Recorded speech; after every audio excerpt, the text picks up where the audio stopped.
The President's Cabinet.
Thank you very much.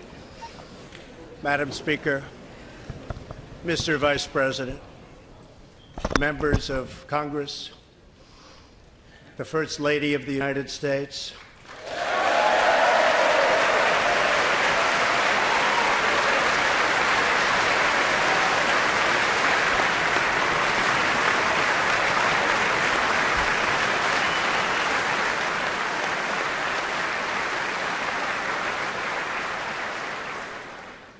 and my fellow Americans.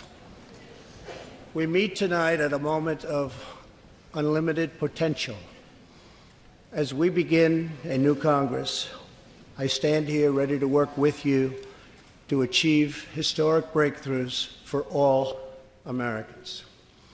Millions of our fellow citizens are watching us now gathered in this great chamber, hoping that we will govern not as two parties, but as one nation.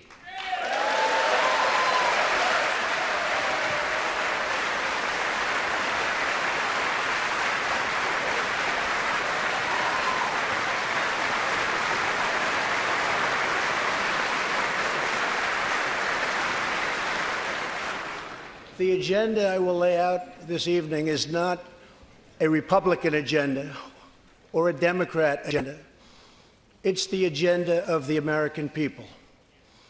Many of us have campaigned on the same core promises: to defend American jobs and demand fair trade for American workers, to rebuild and revitalize our nation's infrastructure, to reduce the price of health care and prescription drugs, to create an immigration system that is safe, lawful, modern, and secure, and to pursue a foreign policy that puts America's interest first.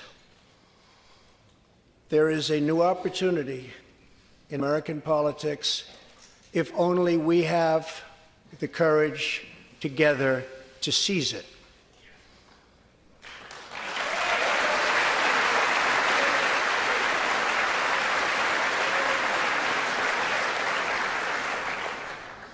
Victory is not winning for our party. Victory is winning for our country.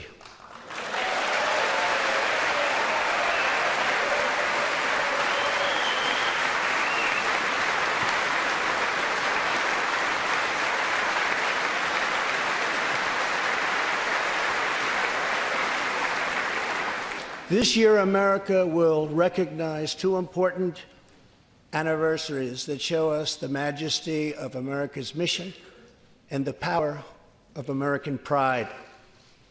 In June, we mark 75 years since the start of what General Dwight D. Eisenhower called the Great Crusade, the Allied liberation of Europe in World War II.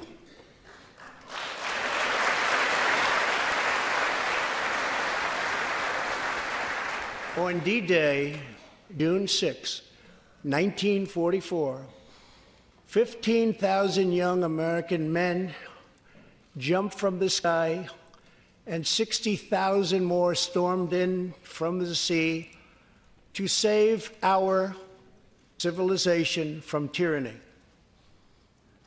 Here with us tonight are three of those incredible heroes: Private First Class Joseph Riley, Staff Sergeant Irving Locker, and Sergeant Herman Zaitchik. Please.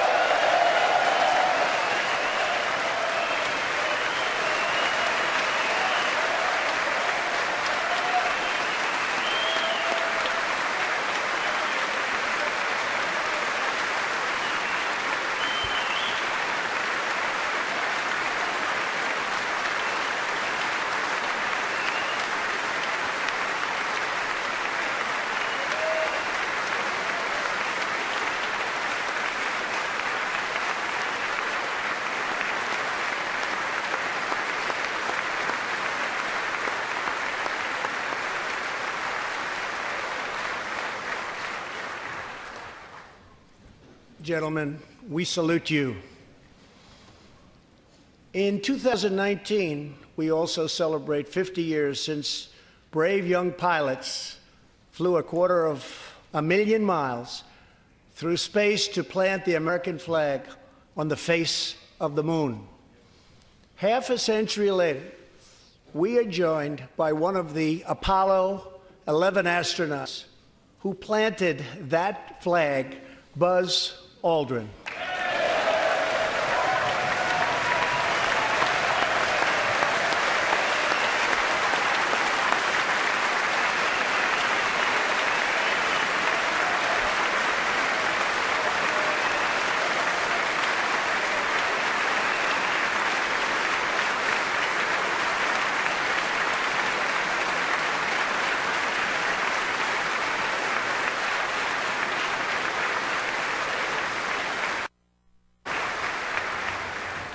Thank you, Buzz.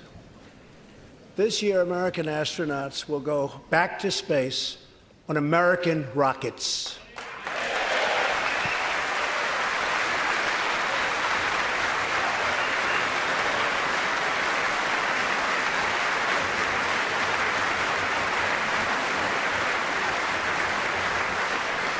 In the 20th century, America saved freedom, transformed science, redefined the middle class, and when you get down to it, there's nothing anywhere in the world that can compete with America.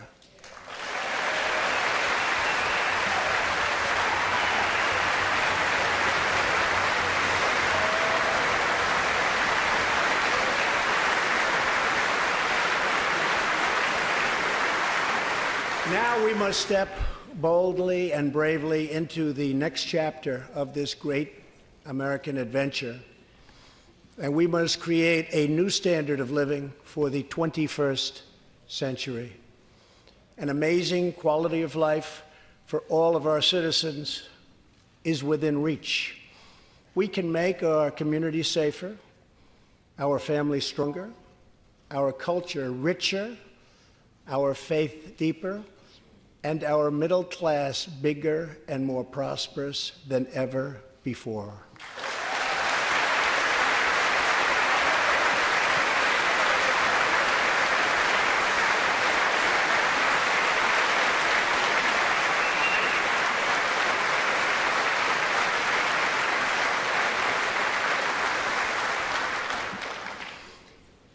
But we must reject the politics of revenge, resistance, and retribution, and embrace the boundless potential of cooperation, compromise, and the common good.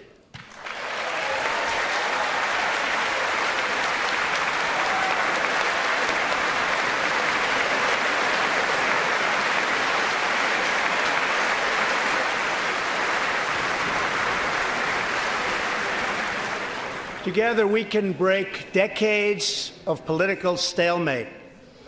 We can bridge old divisions, heal old wounds, build new coalitions, forge new solutions, and unlock the extraordinary promise of America's future. The decision is ours to make. We must choose between greatness or gridlock, results or resistance, vision or vengeance, incredible progress or pointless destruction. Tonight, I ask you to choose greatness.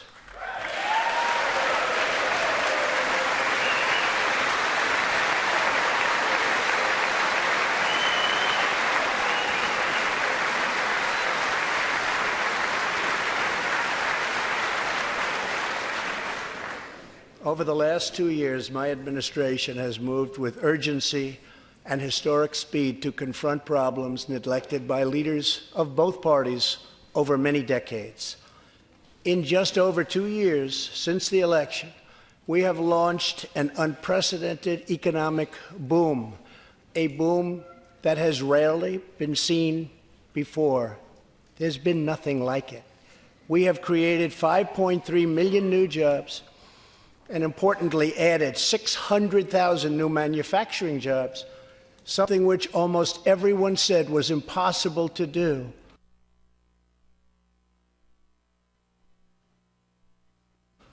But the fact is, we are just getting started.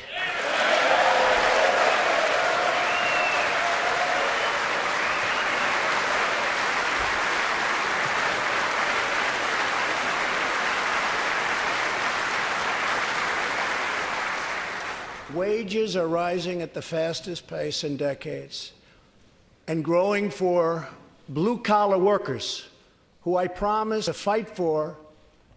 They're growing faster than anyone else thought possible. Nearly 5 million Americans have been lifted off food stamps.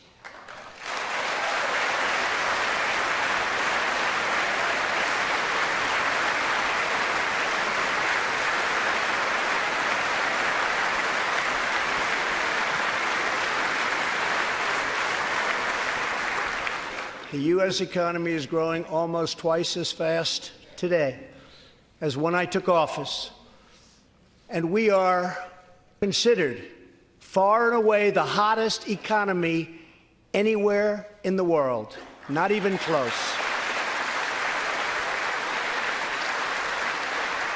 Unemployment has reached the lowest rate in over half a century.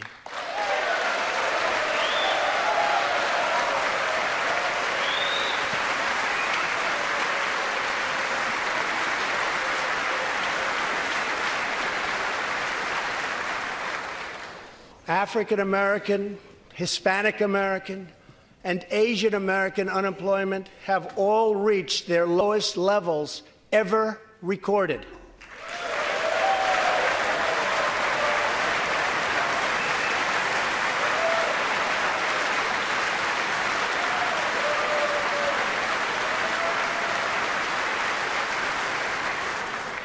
Unemployment for Americans with disabilities has also reached an all-time low.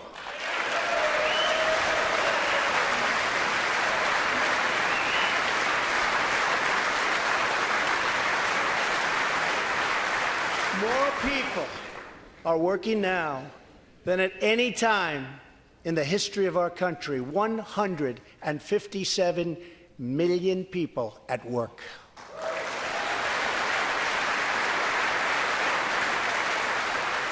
We passed a massive tax cut for working families and doubled the child tax credit.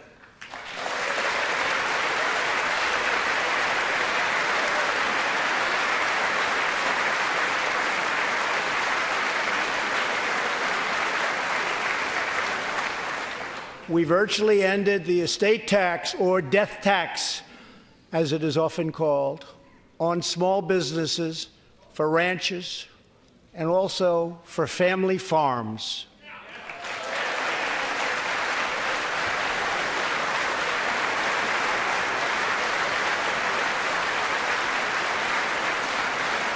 We eliminated the very unpopular Obamacare individual mandate penalty.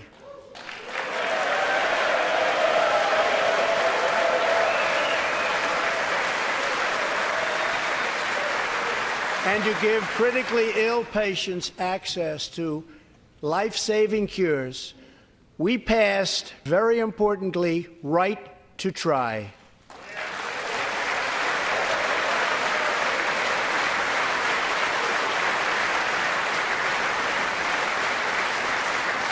My administration has cut more regulations in a short period of time than any other administration during its entire tenure.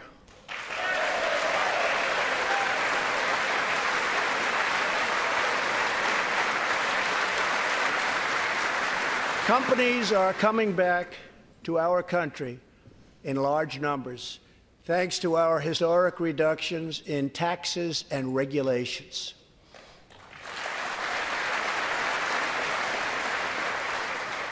And we have unleashed a revolution in American energy.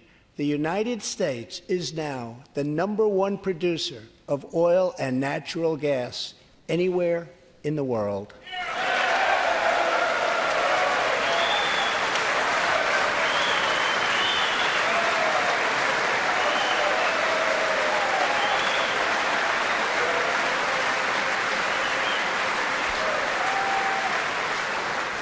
And now, for the first time in 65 years, we are a net exporter of energy.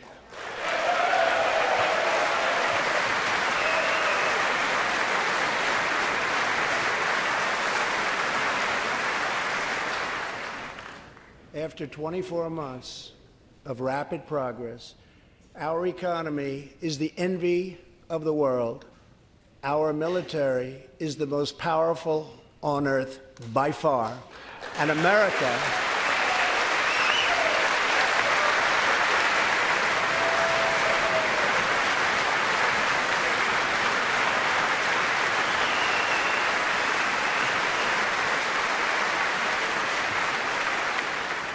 America is again winning each and every day.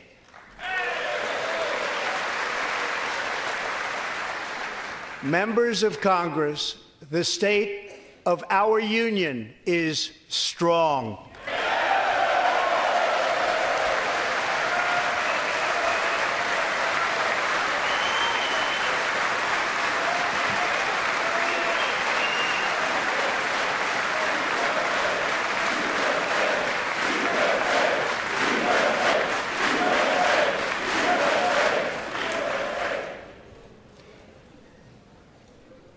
That sounds so good. Our country is vibrant, and our economy is thriving like never before. On Friday, it was announced that we added another 304,000 jobs last month alone, almost double the number expected.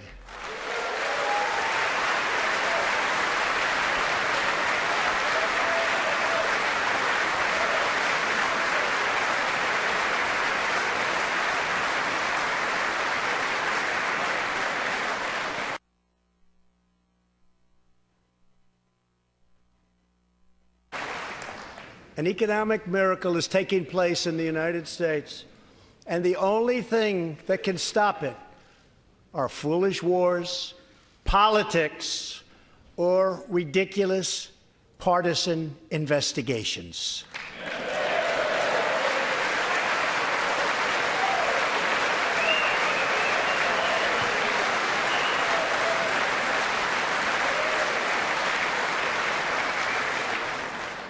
If there is going to be peace and legislation, there cannot be war and investigation.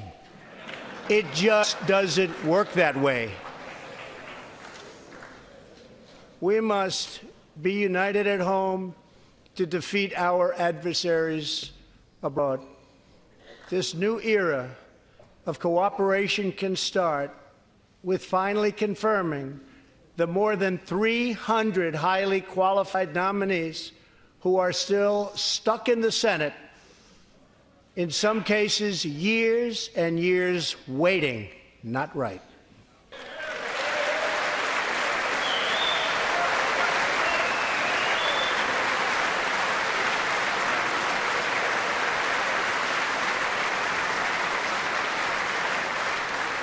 The Senate has failed to act on these nominations, which is unfair to the nominees and very unfair to our country. Now is the time for bipartisan action. Believe it or not, we have already proven that that's possible. In the last Congress, both parties came together to pass unprecedented legislation to confront the opioid crisis, a sweeping new farm bill, historic VA reforms, and after 4 decades of rejection, we passed VA accountability so that we can finally terminate those who mistreat our wonderful veterans.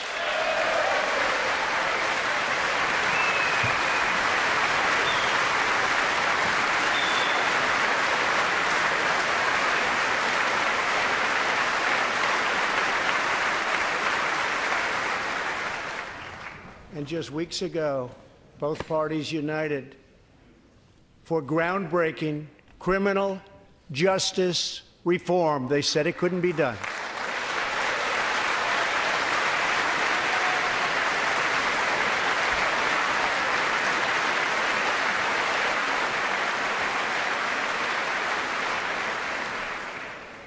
Last year, I heard through friends the story of Alice Johnson.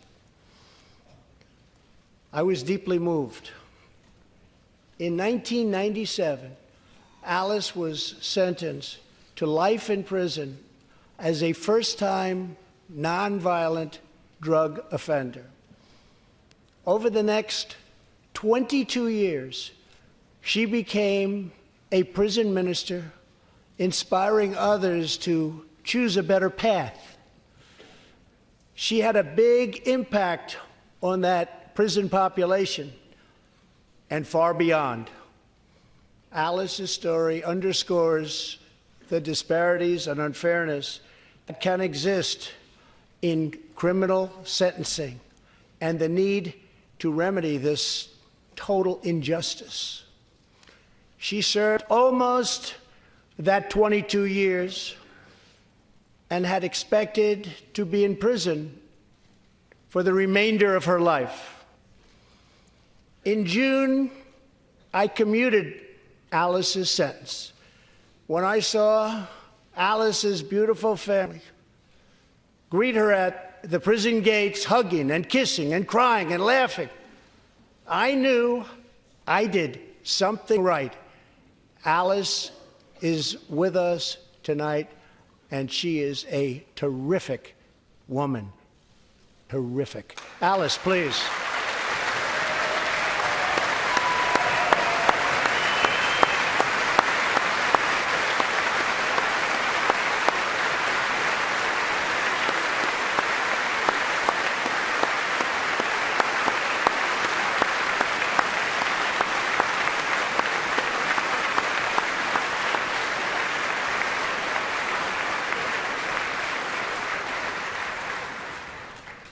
Alice, thank you for reminding us that we always have the power to shape our own destiny. Thank you very much, Alice. Thank you very much.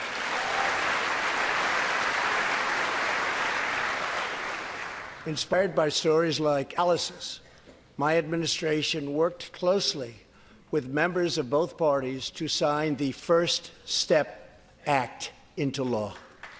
Big deal. It's a big deal.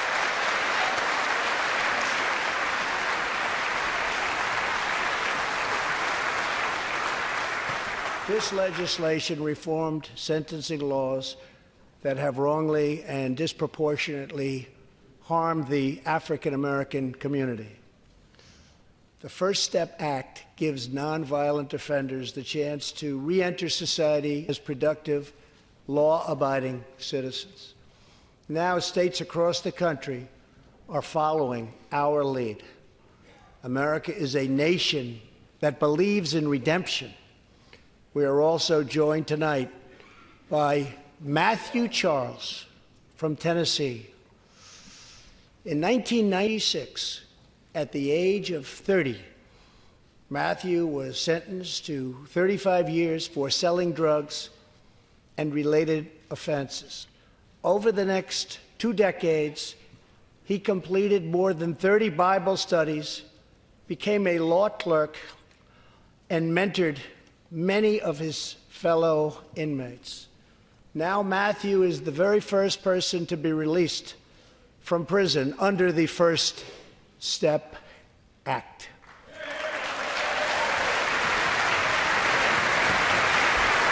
Matthew, please.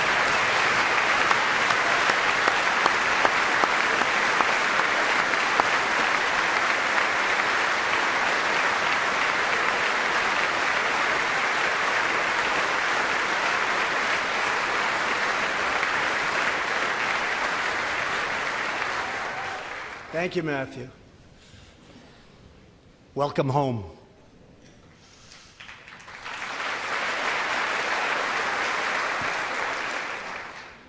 Now, Republicans and Democrats must join forces again to confront an urgent national crisis.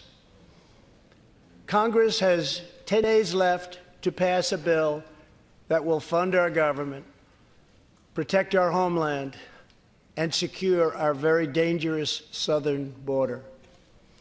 Now is the time for Congress to show the world that America is committed to ending illegal immigration and putting the ruthless coyotes, cartels, drug dealers, and human traffickers out of business.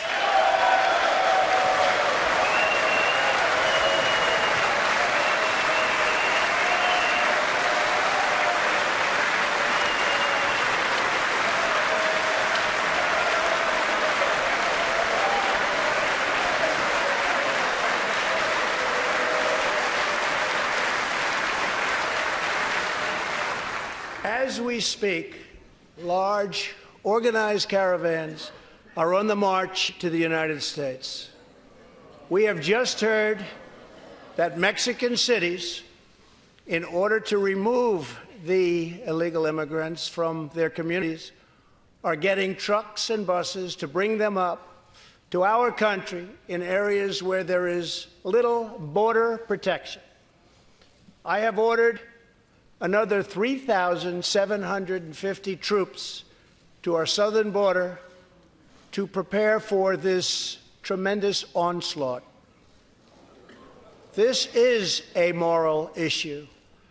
The lawless state of our southern border is a threat to the safety, security, and financial well-being of all America. We have a moral duty to create an immigration system that protects the lives and jobs of our citizens. This includes our obligation to the millions of immigrants living here today who followed the rules and respected our laws. Legal immigrants enrich our nation and strengthen our society in countless ways.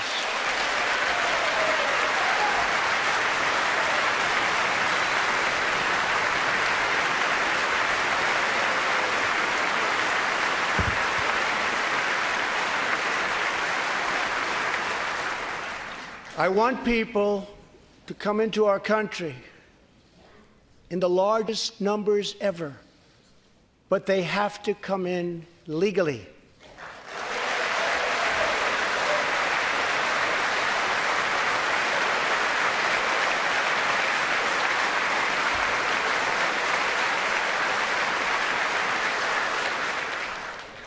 Tonight, I am asking you to defend our very dangerous southern border out of love and devotion to our fellow citizens and to our country.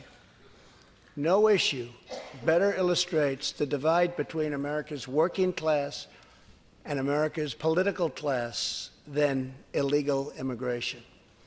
Wealthy politicians and donors push for open borders while living their lives behind walls and gates and guards.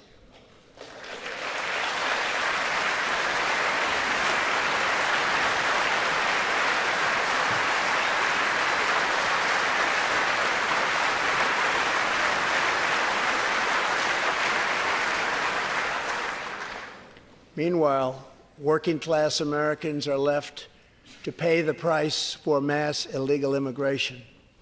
Reduced jobs, lower wages, overburdened schools, hospitals that are so crowded you can't get in, increased crime, and a depleted social safety net. Tolerance for illegal immigration is not compassionate. It is actually very cruel.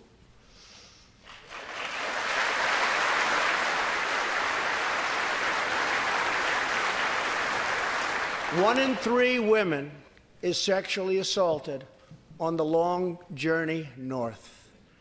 Smugglers use migrant children as human pawns to exploit our laws and gain access to our country. Human traffickers and sex traffickers take advantage of the wide open areas between our ports of entry to smuggle thousands of young girls and women into the United States and to sell them into prostitution and modern-day slavery. Tens of thousands of innocent Americans are killed by lethal drugs that cross our border and flood into our cities, including meth, heroin, cocaine, and fentanyl. The savage gang, MS-13, now operates in at least 20 different American states, and they almost all come through our southern border. Just yesterday, an MS-13 gang member was taken into custody for a fatal shooting on a subway platform in New York City. We are removing these gang members by the thousands, but until we secure our border, they're going to keep streaming right back in. Year after year, countless Americans are murdered by criminal, illegal aliens. I've gotten to know many wonderful angel moms and dads and families. No one should ever have to suffer the horrible heartache that they have had to endure. Here tonight is Deborah Bissell. Just 3 weeks ago, Deborah's parents, Gerald and Sharon, were burglarized and shot to death in their Reno, Nevada home by an illegal alien. They were in their 80s and are survived by 4 children, 11 grandchildren, and 20 great-grandchildren. Also here tonight are Gerald and Sharon's granddaughter, Heather, and great-granddaughter, Madison. To Deborah, Heather, Madison, please stand. Few can understand your pain. Thank you, and thank you for being here. Thank you very much.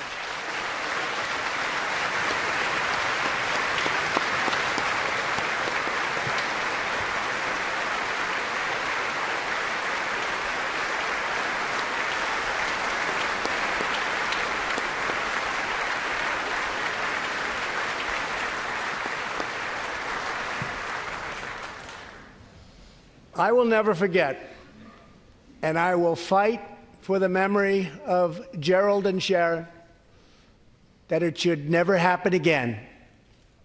Not one more American life should be lost because our nation failed to control its very dangerous border. In the last 2 years, our brave ICE officers made 266,000 arrests of criminal aliens, including those charged or convicted of nearly 100,000 assaults, 30,000 sex crimes, and 4,000 killings or murders. We are joined tonight by one of those law enforcement heroes, ICE Special Agent Elvin Hernandez. When Elvin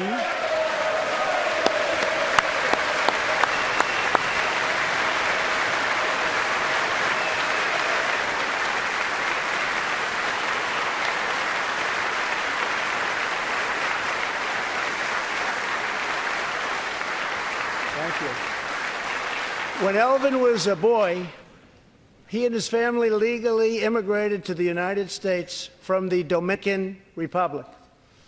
At the age of 8, Elvin told his dad he wanted to become a special agent. Today, he leads investigations into the scourge of international sex trafficking. Elvin says that if I can make sure these young girls get their justice, I've really done my job. Thanks to his work and that of his incredible colleagues, more than 300 women and girls have been rescued from the horror of this terrible situation, and more than 1,500 sadistic traffickers have been put behind bars.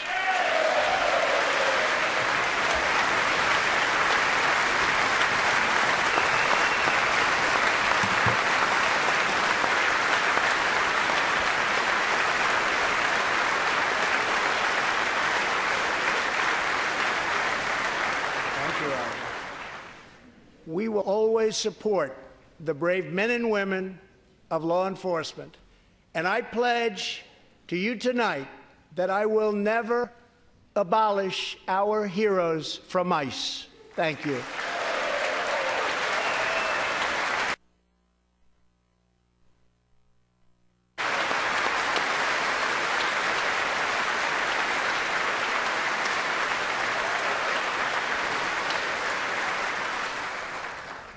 My administration has sent to Congress a common-sense proposal to end the crisis on the southern border.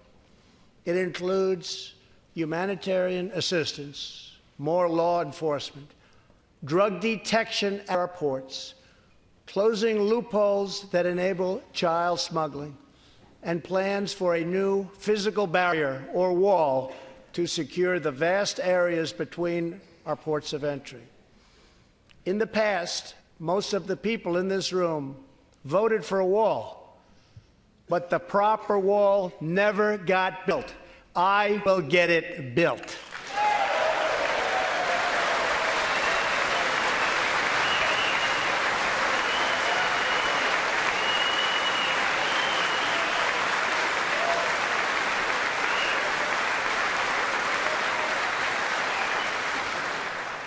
This is a smart, strategic, see-through steel barrier, not just a simple concrete wall.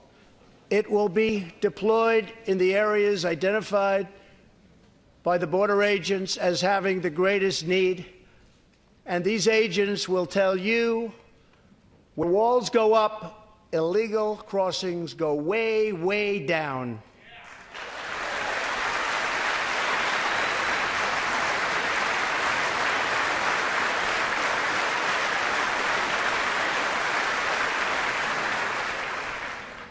San Diego used to have the most illegal border crossings in our country.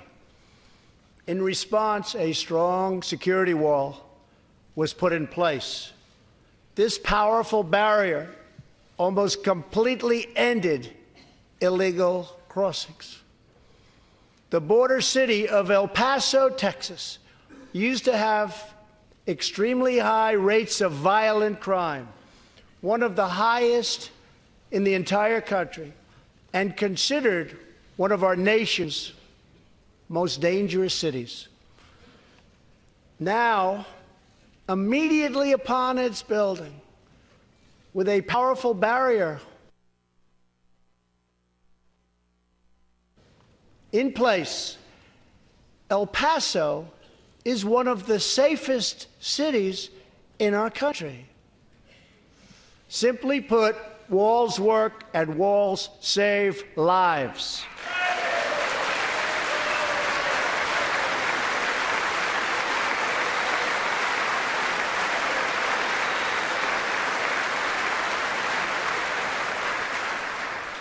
So let's work together, compromise, and reach a deal that will truly make America safe. As we work to defend our people's safety, we must also ensure our economic resurgence continues at a rapid pace. No one has benefited more from our thriving economy than women, who have filled 58% of the newly created jobs last year.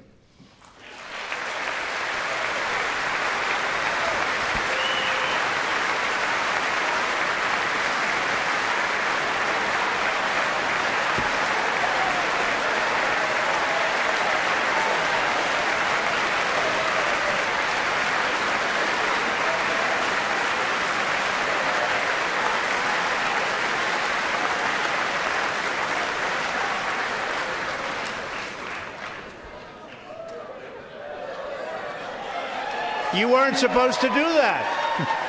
Thank you very much. Thank you very much. All Americans can be proud that we have more women in the workforce than ever before.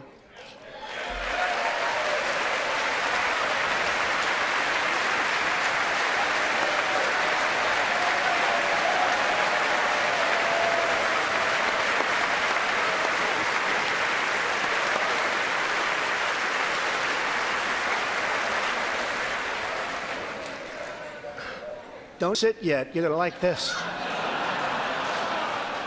And exactly 1 century after Congress passed the constitutional amendment giving women the right to vote, we also have more women serving in Congress than at any time before.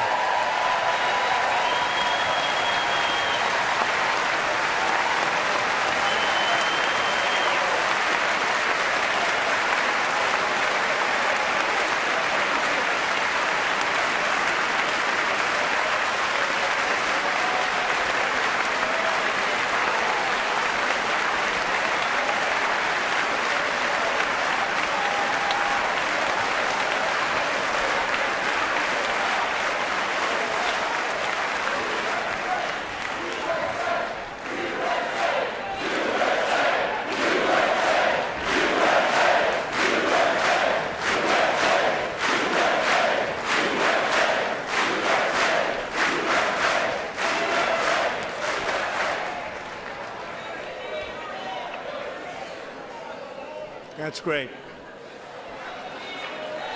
Really great. And congratulations. That's great.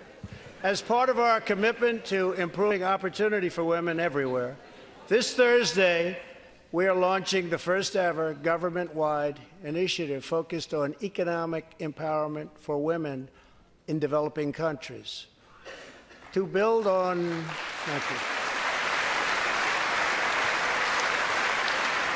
To build on our incredible economic success, one priority is paramount: reversing decades of calamitous trade policies. So bad. We are now making it clear to China that after years of targeting our industries and stealing our intellectual property, the theft of American jobs and wealth has come to an end.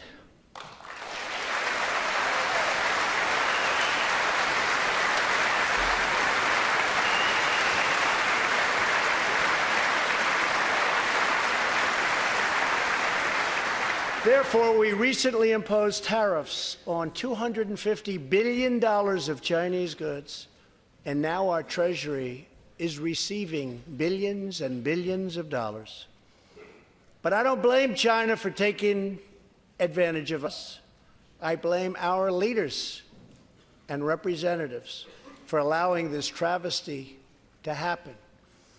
I have great respect for President Xi, and we are now working on a new trade deal with China. But it must include real structural change to end unfair trade practices, reduce our chronic trade deficit, and protect American jobs.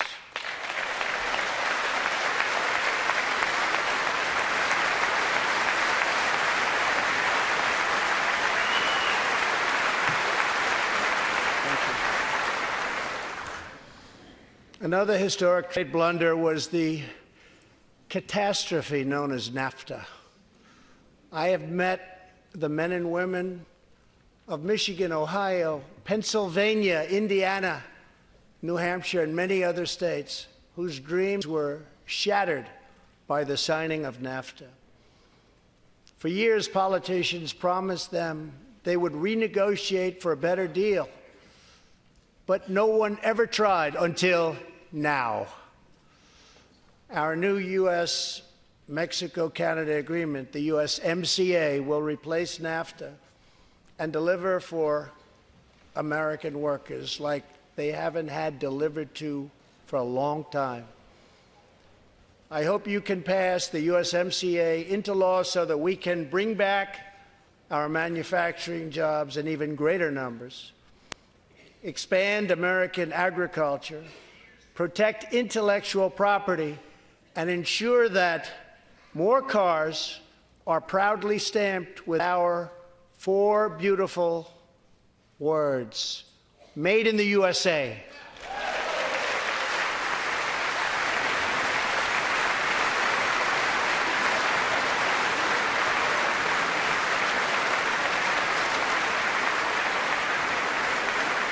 Tonight, I am also asking you to pass the United States Reciprocal Trade Act so that if another country places an unfair tariff on an American product, we can charge them the exact same tariff on the exact same product that they sell to us.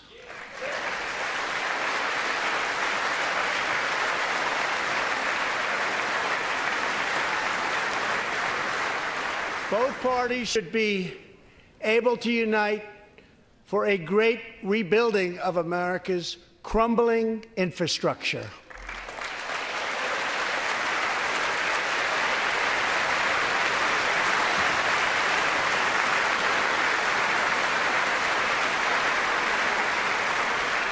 I know that Congress is eager to pass an infrastructure bill, and I am eager to work with you on legislation to deliver new and important infrastructure investment, including investments in the cutting-edge industries of the future.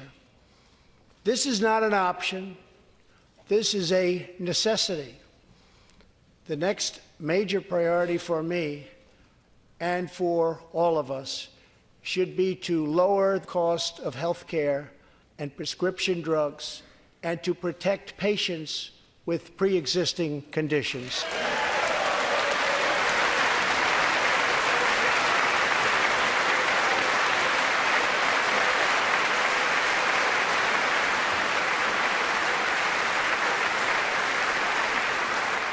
Already as a result of my administration's efforts in 2018, drug prices experienced their single largest decline in 46 years.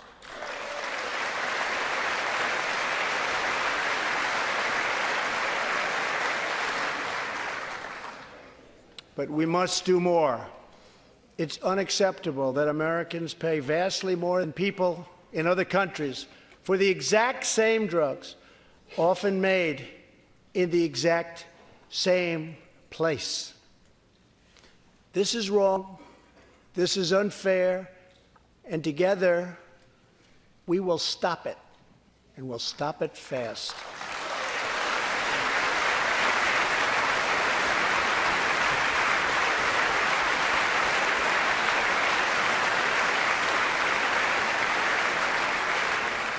I am asking Congress to pass legislation that finally takes on the problem of global freeloading and delivers fairness and price transparency for American patients, finally.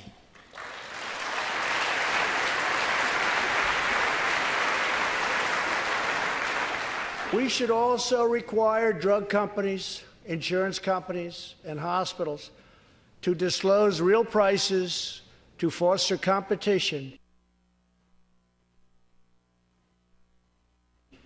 and bring costs way down.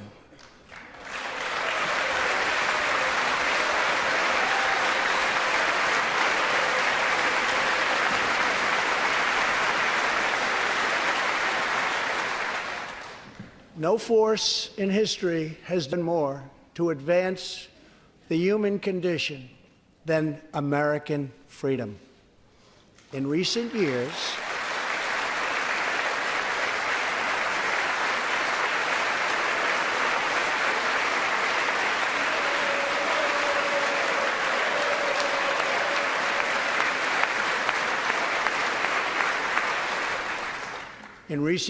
we have made remarkable progress in the fight against HIV and AIDS. Scientific breakthroughs have brought a once distant dream within reach. My budget will ask Democrats and Republicans to make the needed commitment to eliminate the HIV epidemic in the United States within 10 years. We have made incredible strides, incredible.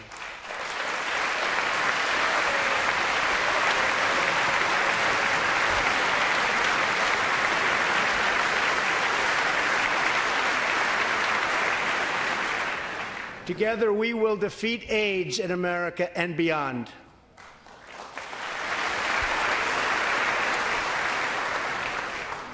Tonight, I am also asking you to join me in another fight that all Americans can get behind, the fight against childhood cancer.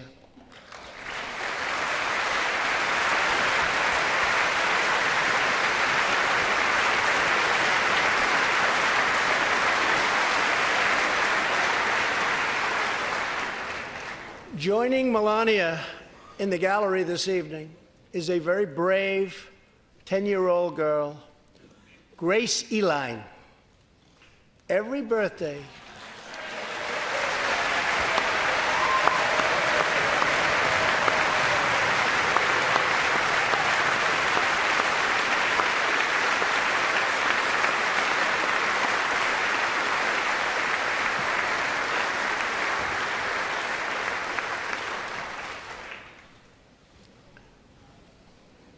hi, Grace.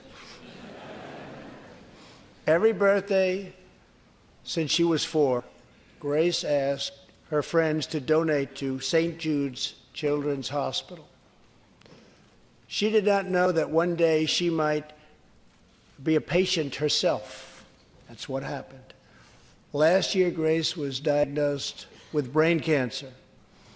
Immediately, she began radiation treatment. At the same time, she rallied her community and raised more than $40,000 for the fight against cancer.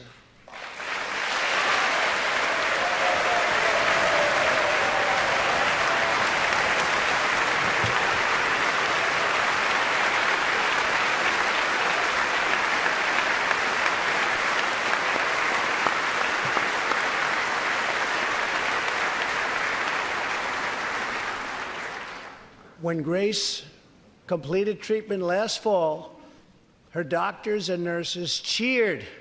They loved her. They still love her. With tears in their eyes as she hung up a poster that read, "Last day of chemo."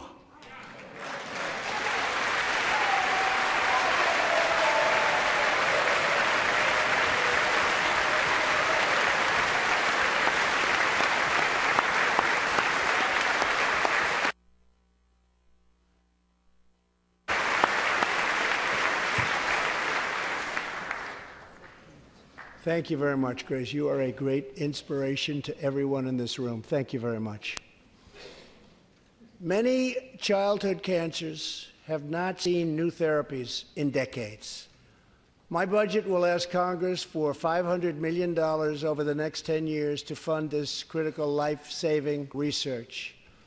To help support working parents, the time has come to pass school choice for Americans' children.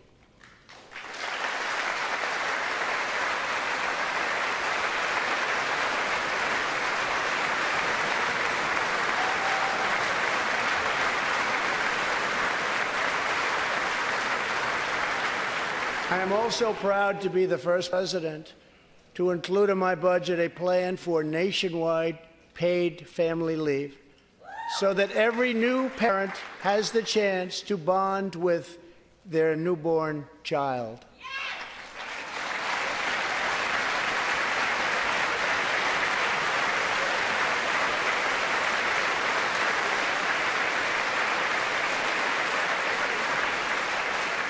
There could be no greater contrast to the beautiful image of a mother holding her infant child than the chilling displays our nation saw in recent days. Lawmakers in New York cheered with delight upon the passage of legislation that would allow a baby to be ripped from the mother's womb moments from birth. These are living, feeling, beautiful babies who will never get the chance to share their love and their dreams with the world. And then we had the case of the governor of Virginia, where he stated he would execute a baby after birth. To defend the dignity of every person, I am asking Congress to pass legislation to prohibit the late-term abortion of children who can feel pain in the mother's womb.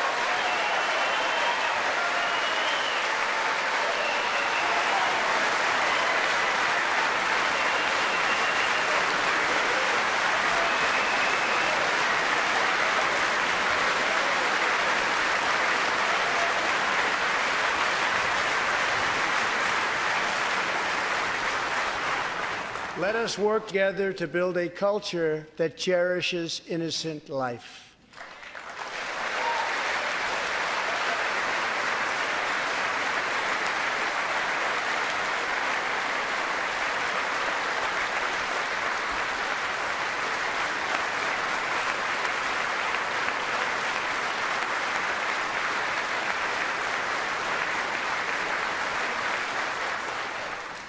And let us reaffirm a fundamental truth. All children, born and unborn, are made in the holy image of God. The final part of my agenda is to protect American security. Over the last 2 years, we have begun to fully rebuild the United States military with $700 billion last year and $716 billion this year. We are also getting other nations to pay their fair share. Finally.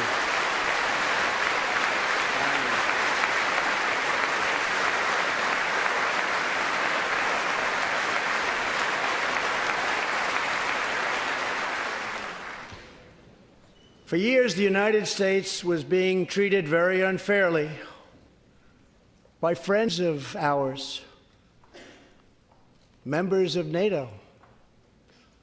But now we have secured, over the last couple of years, more than $100 billion of increase in defense spending from our NATO allies.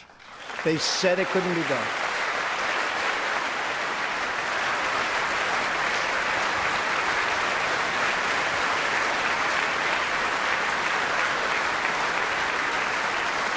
As part of our military buildup, the United States is developing a state-of-the-art missile defense system. Under my administration, we will never apologize for advancing America's interests. For example, decades ago, the United States entered into a treaty with Russia in which we agreed to limit and reduce our missile capability. While we followed the agreement and the rules to the letter, Russia repeatedly violated its terms. It's been going on for many years. That is why I announced that the United States is officially withdrawing from the Intermediate Range Nuclear Forces Treaty, or INF Treaty. Perhaps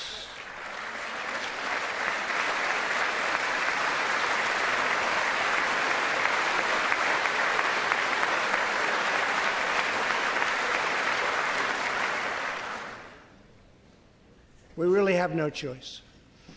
Perhaps we can negotiate a different agreement, adding China and others, or perhaps we can't, in which case we will outspend and out-innovate all others by far.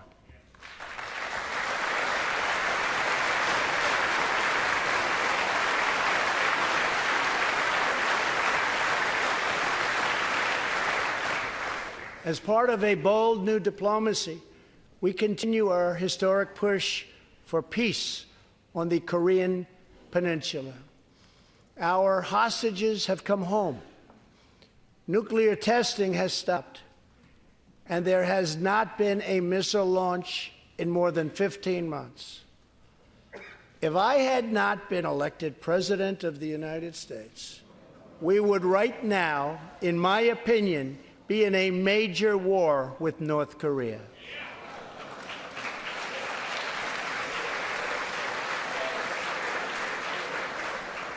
Much work remains to be done, but my relationship with Kim Jong-un is a good one. Chairman Kim and I will meet again on February 27th and 28th in Vietnam.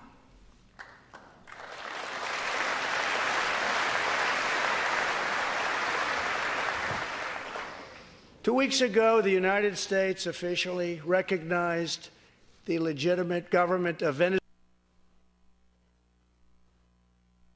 Venezuela and its new president, Juan Guaido.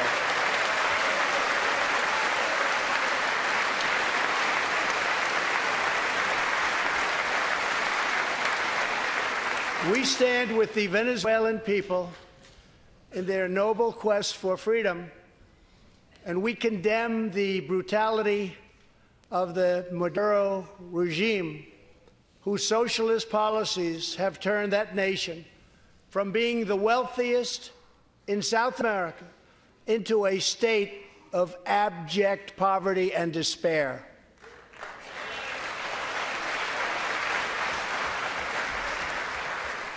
Here in the United States, we are alarmed by the new calls to adopt socialism in our country.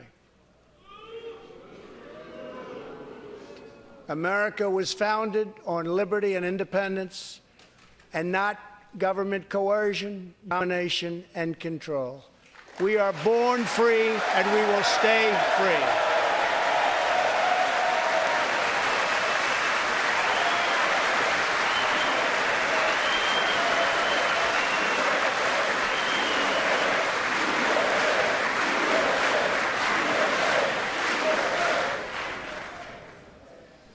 Tonight, we renew our resolve that America will never be a socialist country.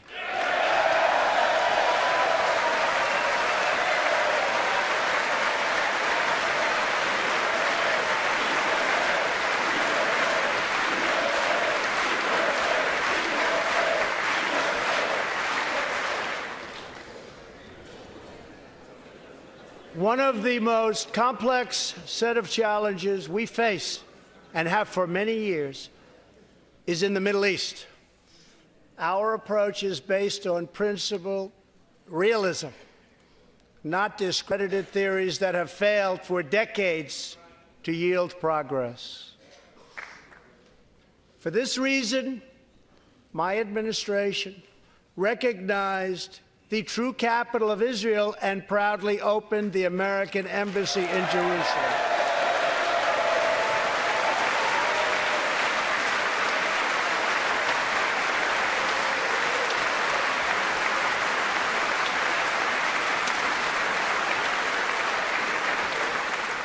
Our brave troops have now been fighting in the Middle East for almost 19 years. In Afghanistan and Iraq, nearly 7,000 American heroes have given their lives. More than 52,000 Americans have been badly wounded. We have spent more than $7 trillion in fighting wars in the Middle East. As a candidate for president, I loudly pledged a new approach. Great nations do not fight endless wars.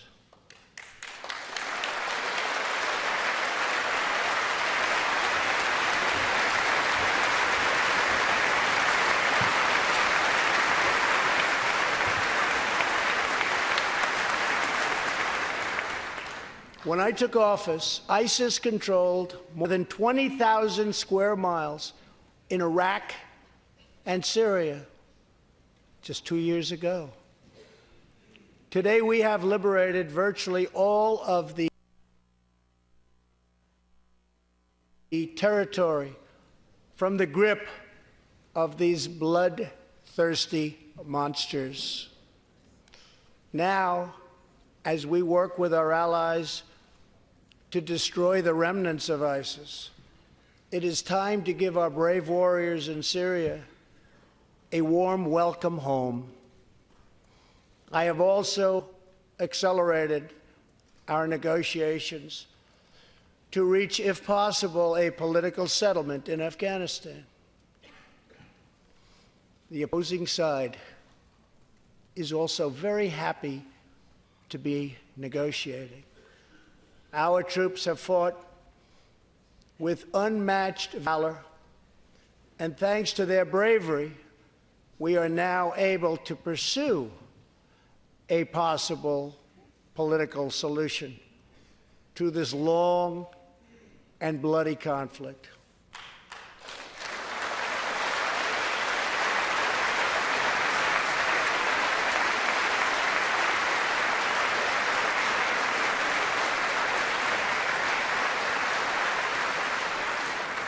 In Afghanistan, my administration is holding constructive talks with a number of Afghan groups, including the Taliban.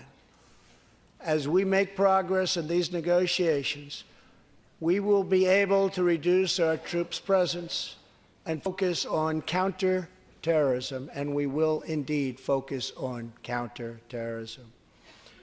We do not know whether we'll achieve an agreement, but we do know that after 2 decades of war, the hour has come to at least try for peace, and the other side would like to do the same thing. It's time.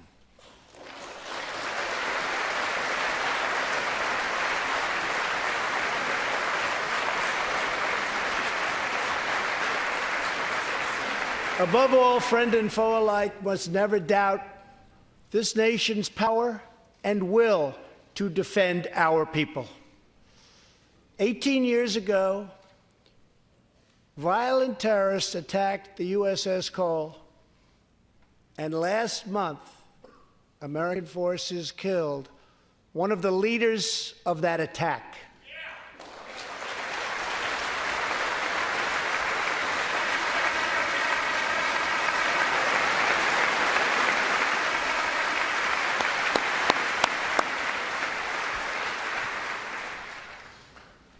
We are honored to be joined tonight by Tom Wibberley, whose son, Navy seaman Craig Wibberley, was one of the 17 sailors we tragically lost.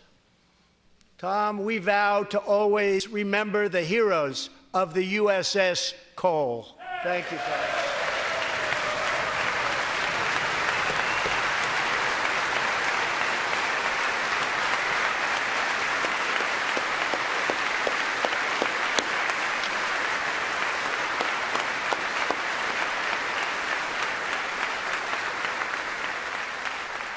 My administration has acted decisively to confront the world's leading state sponsor of terror, the radical regime in Iran. It is a radical regime. They do bad, bad things. To ensure this corrupt dictatorship never acquires nuclear weapons, I withdrew the United States from the disastrous Iran nuclear deal.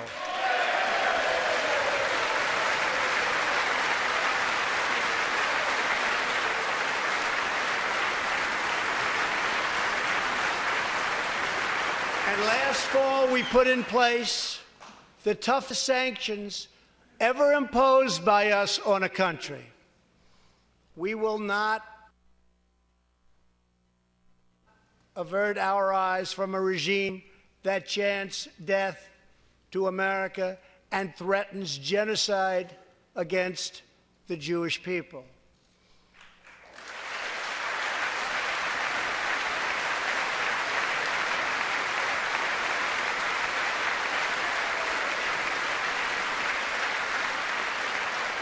We must never ignore the vile poison of anti-Semitism or those who spread its venomous creed.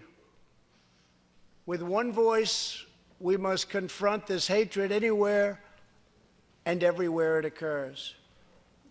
Just months ago, 11 Jewish Americans were viciously murdered in an anti-Semitic attack on the Tree of Life Synagogue in Pittsburgh. SWAT officer Timothy Matson raced into the gunfire and was shot 7 times chasing down the killer, and he was very successful. Timothy has just had his 12th surgery, and he's going in for many more. But he made the trip to be here with us tonight. Officer Matson, please.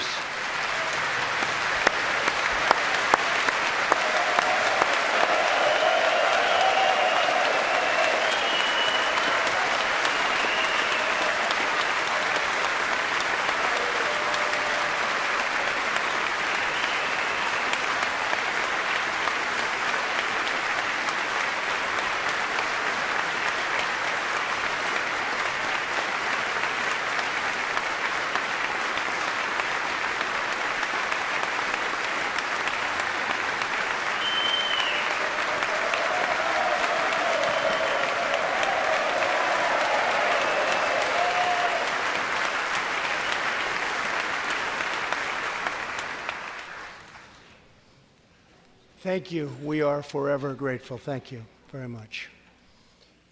Tonight, we are also joined by Pittsburgh survivor, Judah Samet. He arrived at the synagogue as the massacre began. But not only did Judah narrowly escape death last fall, more than 7 decades ago, he narrowly survived the Nazi concentration camps. Today is Judah's 81st birthday.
They wouldn't do that for me, Judah.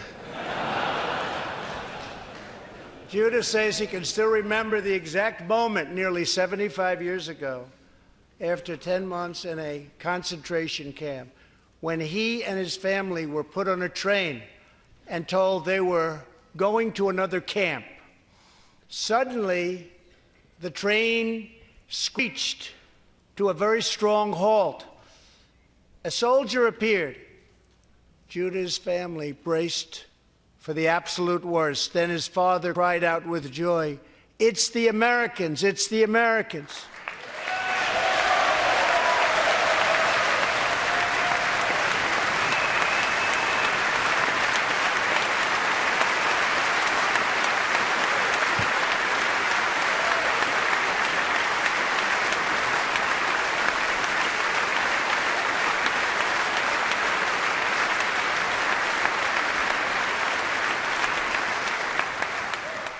Thank you. A second Holocaust survivor who is here tonight, Joshua Kaufman, was a prisoner at Dachau. He remembers watching through a hole in the wall of a cattle car as American soldiers rolled in with tanks To me, Joshua recalls, the American soldiers were proof that God exists, and they came down from the sky. They came down from heaven.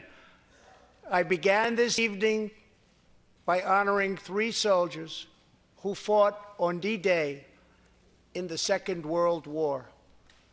One of them was Herman Zaitchik.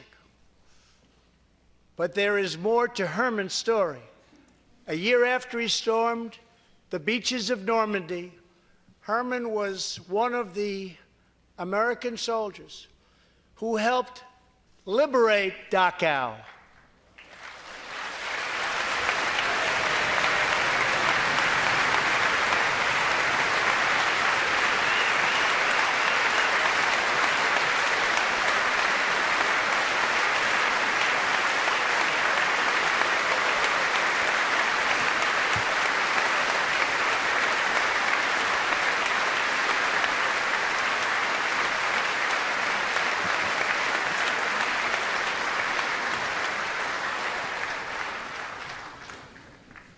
He was one of the Americans who helped rescue Joshua from that hell on earth.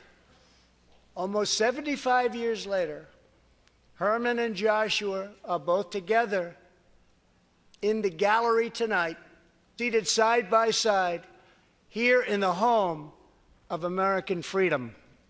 Herman and Joshua, your presence this evening is very much appreciated. Thank you very much.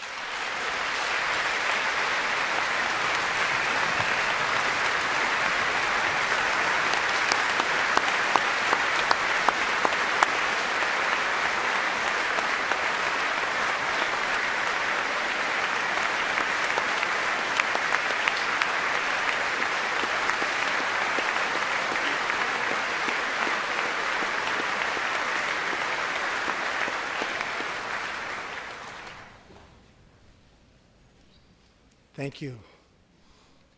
When American soldiers set out beneath the dark skies over the English Channel in the early hours of D-Day, 1944, they were just young men of 18 and 19, hurtling on fragile landing craft toward the most momentous battle in the history of war. They did not know if they would survive the hour. They did not know if they would grow old. But they knew that America had to prevail. Their cause was this nation and generations yet unborn. Why did they do it? They did it for America. They did it for us. Everything that has come since our triumph over communism, our giant leaps of science and discovery, our unrivaled progress towards equality and justice, all of it is possible thanks to the blood and tears and courage and vision of the Americans who came before. Think of this Capitol. Think of this very chamber where lawmakers before you voted to end slavery, to build the railroads and the highways, and defeat fascism, to secure civil rights, and to face down evil empires. Here tonight, we have legislators from across this magnificent republic. You have come from the rocky shores of Maine and the volcanic peaks of Hawaii, from the snowy woods of Wisconsin and the red deserts of Arizona, from the green farms of Kentucky and the golden beaches of California. Together, we represent the most extraordinary nation in all of history. What will we do with this moment? How will we be remembered? I ask the men and women of this Congress look at the opportunities before us. Our most thrilling achievements are still ahead. Our most exciting journeys still await. Our biggest victories are still to come. We have not yet begun to dream. We must choose whether we are defined by our differences or whether we dare to transcend them.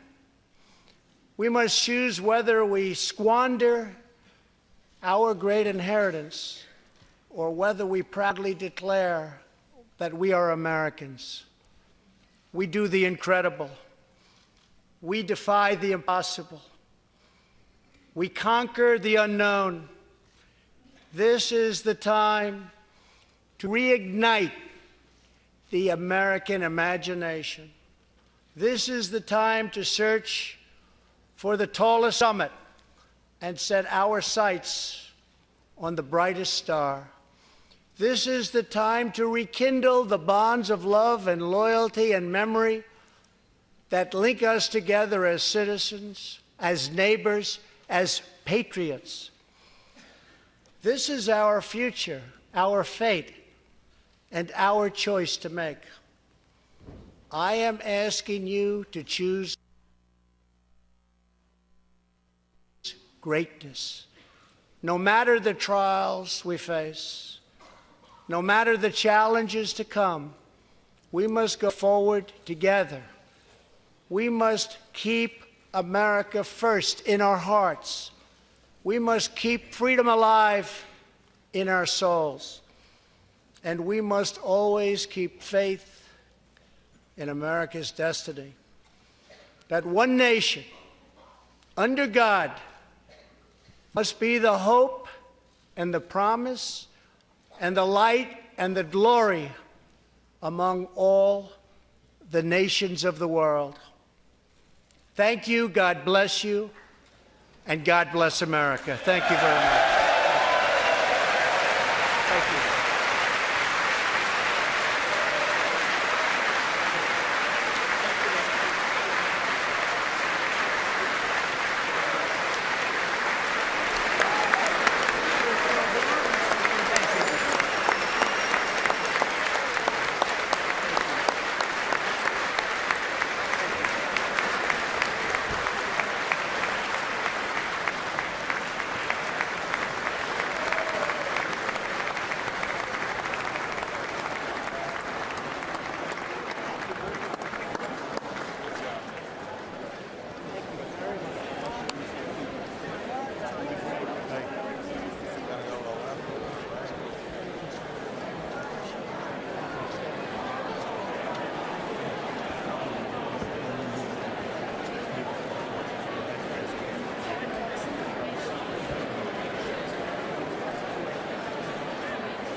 To your left just a little bit, Jim. Thank you, sir.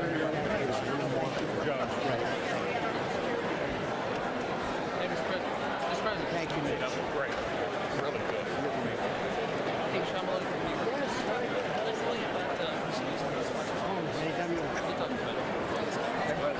Thank you very much, sir.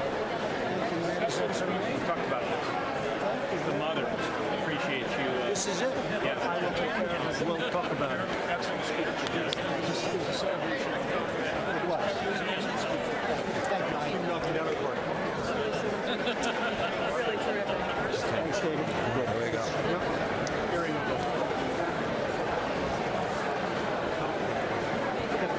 Thank you, Mr. President.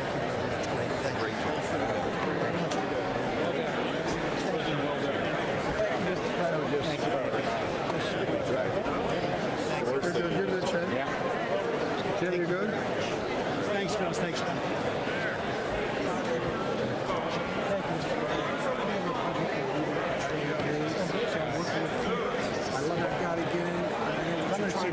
Thank you, Ty. Can you sign it for me? Great job. Best speech ever. Thank you. Proud of you, Mr. President. Very proud. Very proud. Thank you. Great. Best you've ever been. Best you've ever been. Yeah. Thanks. Powerful. Good job. Appreciate it. Great speech. Thank you very much. Thank you. Proud of you, friend. Thanks, Tom. Thanks. Thank you, man. Thank you. Just what America. Thank you. Thank you. God bless you. Thank you. Great speech. Mr. President. Thank you. How's it going? Great speech. Great speech, Mr. President, sir. Yeah, that was America right there. Thank you, Mr. President. God bless you. How's it going? Thank you. Thank you, Mr. President. Thank you. Paradise. Bless you. Thank you. Football. Thank you very much. Thank you, everybody. Best speech you've had in a long time. Wonderful. Wonderful. I copied more. Yeah. Wonderful. Queen Spirit copied you. Melania right there. Great job, Mr. President. You got a big one. Yeah. Great job. Thanks, man. Great speech. Great speech. Thank you. Thank you. Appreciate it. Thank you. Thank you for the great job. Knocked it out of the park, boss. You guys. Thank you for standing up for life. Thank you. I did. Damn good speech. Home run. Thank you, sir. Home run. Thank you, everybody. Yes, sir. All right, we're good. Great job. Thank you. You too. Okay, thanks. Thank you. Nice to see you. Mr. President, great job. Great job. We're with you, sir. Got the kids here. Great job. Knocked it out of the park. Everything good? Doing good. I'm there anyway. All right. You let me know what we need to do.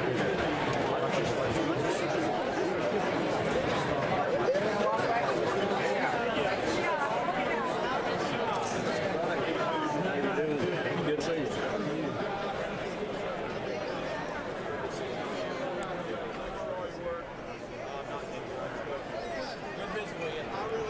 Yeah, we'll catch up.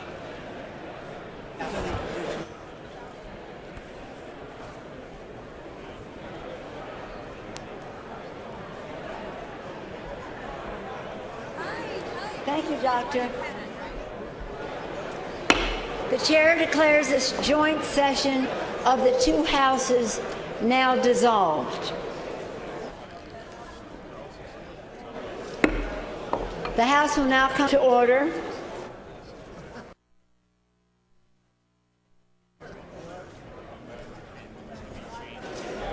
For what purpose does the gentleman from Maryland seek recognition?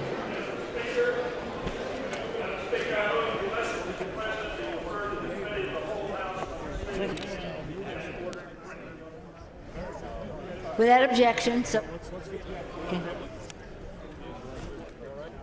again, for what purpose does the gentleman from Maryland seek recognition? The question is on the motion to adjourn. Those in favor say aye. Those opposed, no. The ayes have it. The motion is agreed to. Accordingly, the House stands adjourned until 10 a.m. tomorrow morning for morning hour debate. Thank you, Mr. Vice President. We can let you go now. Give my cold hands. You're warm. I'm cold in this house. Thank you so much. Thank you, Doc.